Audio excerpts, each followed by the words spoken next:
ದಕ್ಷಿಣ ಕನ್ನಡ ಜಿಲ್ಲೆಯಲ್ಲಿ ನಡೆಯುತ್ತಿರುವ ಸರಣಿ ಕೊಲೆಗಳು ಮತ್ತು ಅದನ್ನು ತಡೆಯುವಲ್ಲಿ ರಾಜ್ಯ ಗೃಹ ಇಲಾಖೆಯ ವೈಫಲ್ಯ ಮತ್ತು ಜಿಲ್ಲೆಯ ಮುಸ್ಲಿಮರ ಕಡೆಗಣನೆಗೆ ಬೇಸತ್ತು ಮಂಗಳೂರಿನ ಬೋಳಾರದಲ್ಲಿರುವ ಶಾದಿ ಮಹಲ್ ಸಭಾಂಗಣದಲ್ಲಿ ಗುರುವಾರ ತುರ್ತು ಸಭೆಯನ್ನು ನಡೆಸಿದರು.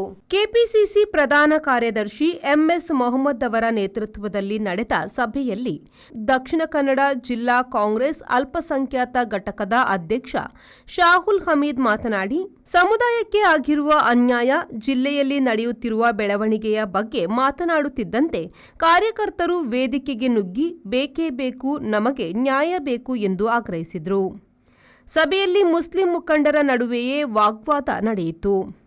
ಎಂಎಸ್ ಮೊಹಮ್ಮದ್, ಮಾಜಿ ಕಾರ್ಪೊರೇಟರ್ ಅಬ್ದುಲ್ ರವೂಫ್, ಸುಹೇಲ್ ಕಂದಕ್ ಜನಸಮೂಹವನ್ನು ಸಮಾಧಾನಪಡಿಸಲು ಯತ್ನಿಸಿದ್ರು. ಆದರೆ ಕಾರ್ಯಕರ್ತರು ಪಟ್ಟು ಬಿಡಲಿಲ್ಲ.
ನಾಗೇಶ್ ಕಾವೂರು, ವಿ4 ನ್ಯೂಸ್, ಮಂಗಳೂರು.